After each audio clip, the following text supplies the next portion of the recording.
Sunday morning, July 9th, my birthday, and I'm leaving Santiago early in the morning in the square here from the cathedral.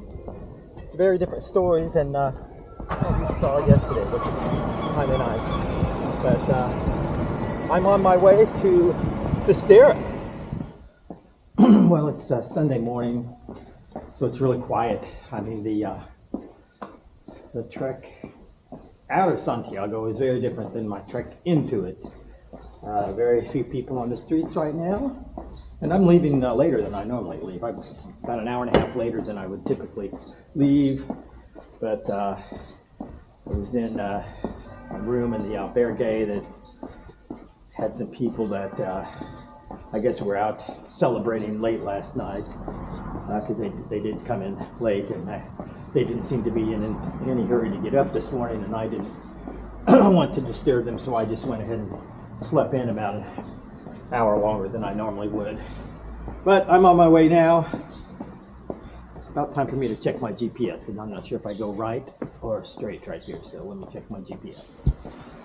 So actually, as I was editing that video that I took yesterday and uploading it, I don't know, I was indeed disappointed with the circus atmosphere, or Disney World atmosphere, once I got to Santiago, or even before I got there. But as I was editing the video and watching myself comment,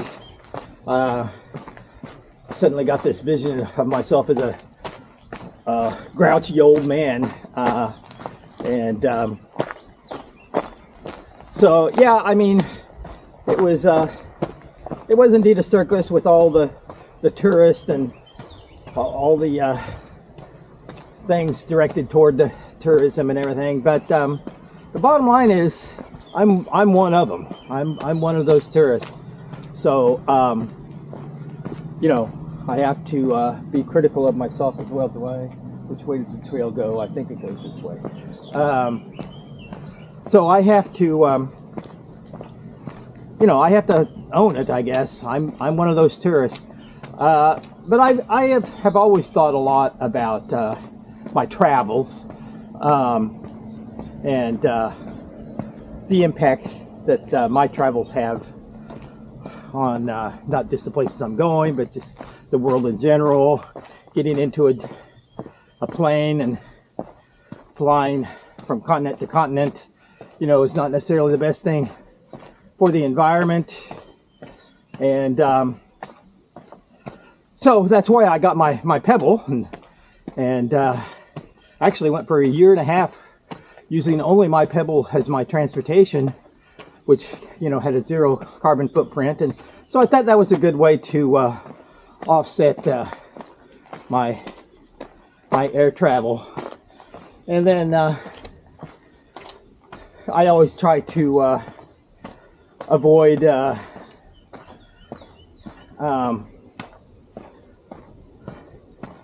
main tourist attractions. A lot of them where the actual revenues are not necessarily going to the local communities. I try to accommodate local businesses, and so that the people in these communities benefit from my visits. So I'm out of breath now because I'm going up a pretty steep incline. So I think I might continue this conversation later. Well, that incline that just took my breath away. Turned out that it wasn't even the Camino, that place where I wasn't sure whether I should turn or not. Turns out to be the place where I should have turned, and it's taking me through a really interesting place right now, which doesn't seem correct. Nope, this obviously is not it either. I don't know. Alright, I'm gonna have to get out my GPS again and get things figured out. Okay, I managed to find the trail. I was off by about, I was on a parallel trail that was a dead end, actually. So, but now I'm on the actual Camino. So, but as I was saying earlier, you know, I need to all these other things that I've been reflecting on, my hiking of the AT and moving to Mexico and all these other things. You know, I need to think about who I am as a traveler, what my motives are even for traveling. I actually started all this, you know, as an educator, and decided that it was a great way for me to globalize my curriculum and help my students realize their own global citizenship and the opportunities that await them in this world that we all share, and the responsibilities that come along with that, to be good stewards of the global environment and all of that stuff. And so, as far as my initial motivations for travel, I don't feel bad about that. I think that I've been traveling for good reasons, and so now that I am retired, at least as an educator,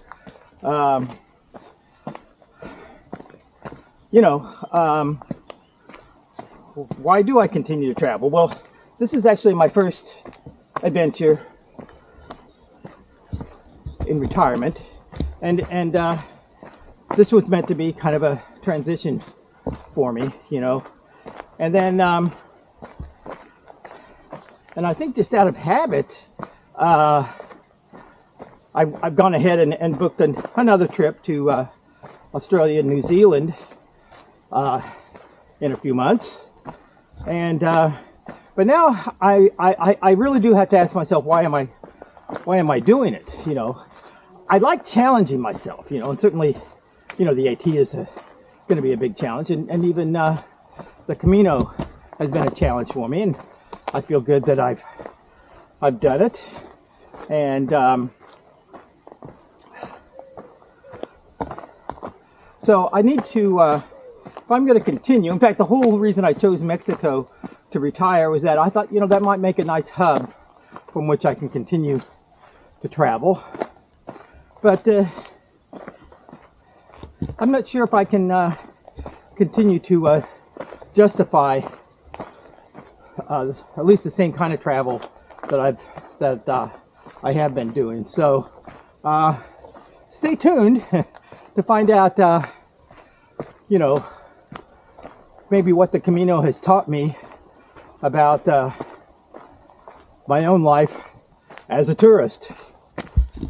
Okay, I'm finally leaving the city of Santiago. Looks like I'm going to walk through a little neighborhood, and looks like pretty soon I'm going to have a hill to climb. So, but it's kind of nice sort of being on the Camino again. Yesterday was a little different, but I'm out here by myself again. Most of the people, I think, well, most of the people we saw yesterday only did the last 100 kilometers, I suspect, or maybe not even that. Might have been just a lot of tourists in there. And but most of them, even if they might have done the entire Camino de France as I did, probably elected not to go on to Finisterre. So actually, I think I might see a couple of pilgrim around the corner there. So, but anyway, this is much more like what I'm accustomed to. But I'll give a little more reflection later about how things went yesterday. Okay, so I've been hiking for a couple hours now, and finally came across a place where I could get some coffee, juice, a little pastry, rehydrate, and get back on the trail. So it looks like I'm gonna, the albergues and things are a bit farther apart now because there's not as many people, I guess, that hike this part of the Camino out to Finisterre, so there's not many accommodations. So it looks like I'm gonna probably have to hike at least another 3 hours before I get to the first albergue, at least the first one that's showing up on my Far Out app. All those charts and everything that were causing me so much confusion don't actually cover this part of the trail, so maybe that's a good thing. I won't be getting confused by them, but I will be relying a lot more on what my Far Out app says as far as where I can expect to find an albergue. However, doesn't seem to be comprehensive, so it could be that I may end up passing some albergues that are not listed on the Far Out, but we'll see. But it looks like I'm going to be hiking for at least another 3 hours before I get to the first albergue that's at least appearing on my Far Out app. So, yep, looks like I was right. It's going to be up and over this ridge coming up.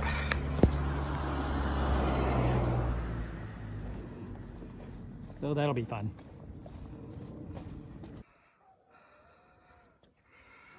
Okay, yeah, as I said, I've got about 3 more hours of hiking, and it looks like pretty soon a lot of that hiking is going to be up over that ridge there.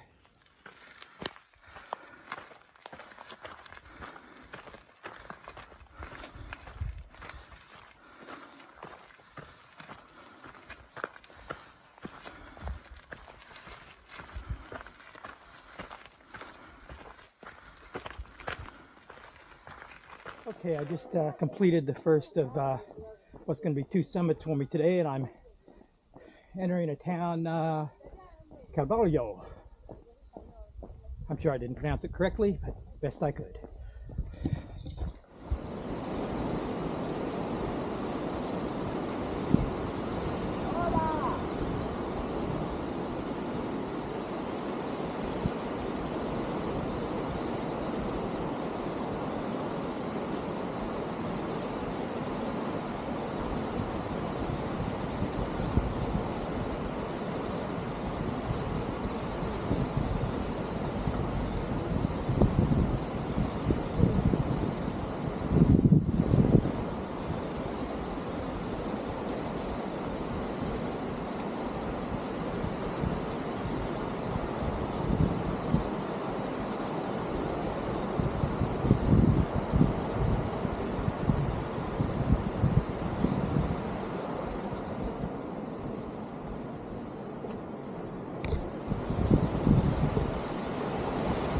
Okay, this is a cool little town. I'm still not at my destination today. I have maybe about another hour before I get to where I'm going to spend the night, but this is a nice little town. So I thought I should get a little short video. Let's see what else is around the corner here.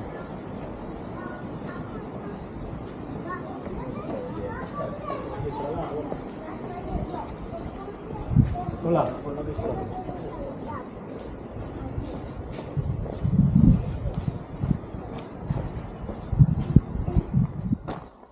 All right, I'm almost to today's destination. I'm gonna have to do a small ascent here.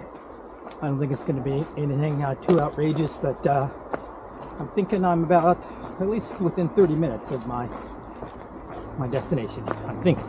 We'll see. So I told the mayor it was my birthday today, and they decided to throw a little party for me.